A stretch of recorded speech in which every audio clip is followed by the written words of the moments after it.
So today we are going to take a look at the unique swing of Matt Wolff.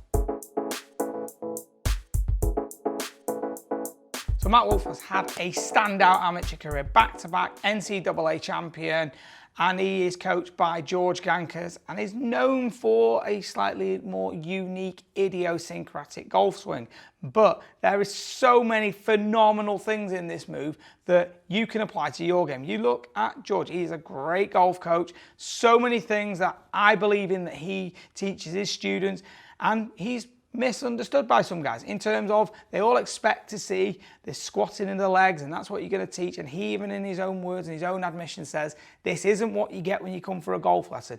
We have a look at his students. They vary from Johnny Ruiz, who swings it fairly similar to Matt Wolff, but then you've also got the likes of Adam Scott, you've got Padraig Harrington, Danny Lee, just to mention a few who he works with. And he has got many other great up-and-coming amateurs coming through the ranks. Hopefully, we're going to see a load of them come through and have success the same as Matt. Is this a given that he's going to make a success on tour? Who knows?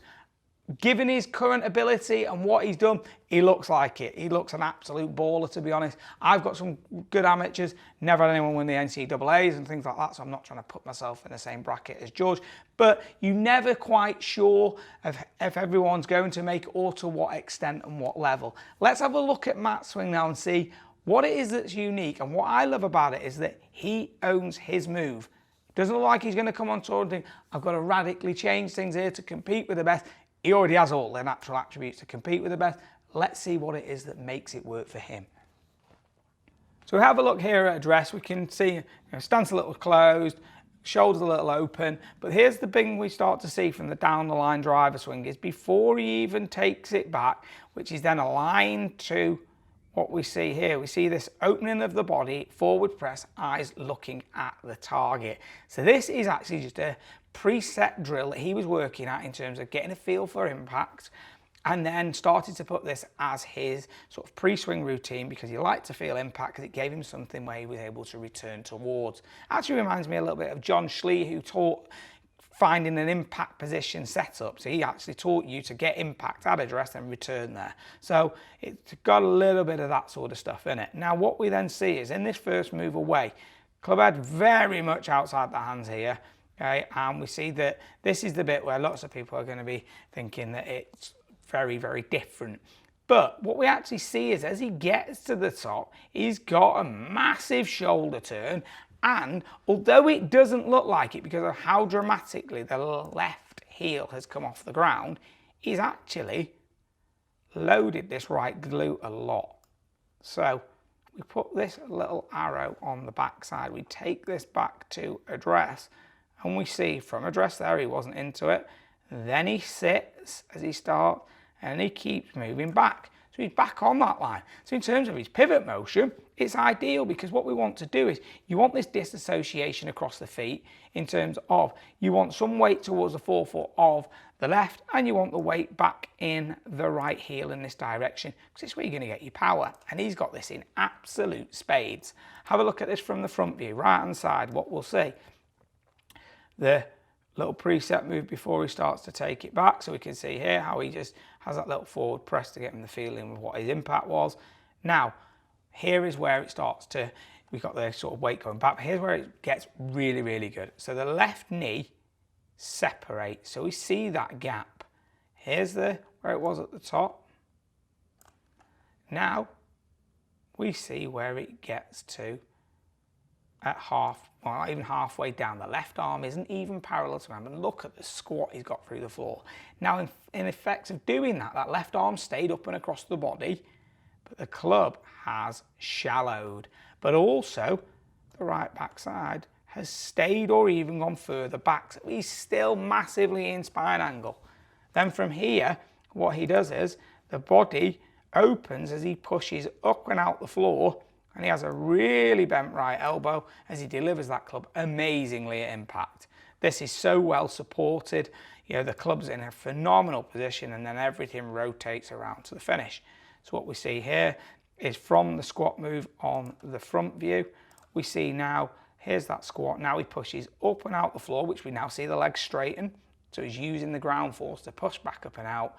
Obviously, the amount of force coming out the ground means that left foot jumps, and then everything then rotates through to the finish. But he's using the floor amazingly well. But those key bits there are that his midsection, so his hips are fairly quiet.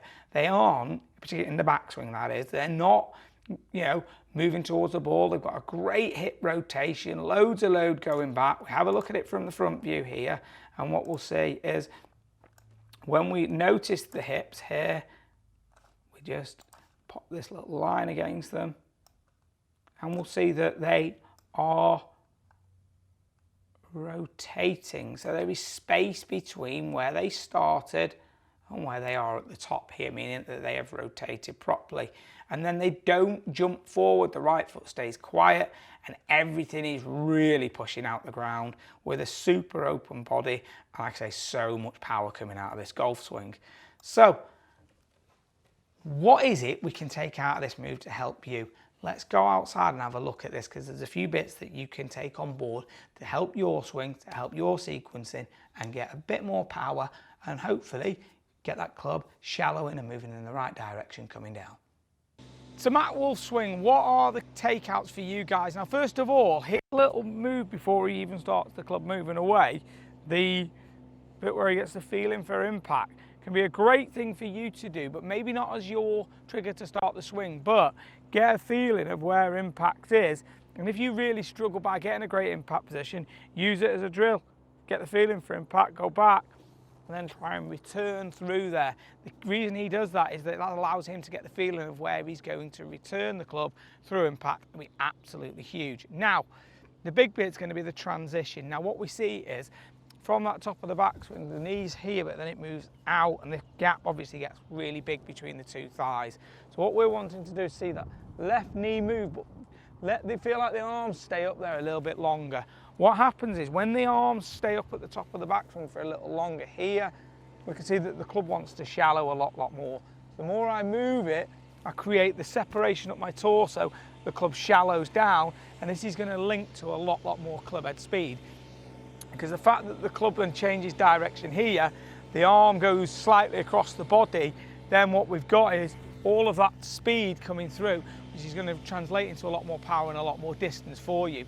The key you've got to have is that when you're doing that, don't be in a rush to start the arms down, get the left knee to do what it's doing, which will therefore separate what's happening at the top of the swing here to initiate that downswing. One bit that I would say is if you do struggle at all by sucking the club really inside and coming over the top, why not give the thought of an exaggerated version of almost his takeaway here, feeling like the club is going up in this way, because from there it's much easier to shallow the club, because when the club's a little bit across the line, what will happen is if you exert the lower body, the hands will want to move this way forwards, then the effect will be that the club should start to shallow. So the idea of moving that transition in, if you struggle by sucking it in the first move, try the feeling of that takeaway. I'm not trying to say that you should all be as extreme as Matt is. He's a really talented lad who's able to make this work brilliantly for his game, but a little bit of it probably wouldn't do you any harm whatsoever. If you've enjoyed this video, guys, give it a little click, little thumbs up, subscribe to the channel. We've got loads more content coming forward. If there's more content you guys would like this, please comment below. Who else would you like to see analysed, who potentially is coming forward as an amateur just turning pro, or newbie on the tour, or someone you haven't seen analysed before? Make the comment. We'll ensure that we make these videos for you guys. As always, thanks for watching, and speak with you soon.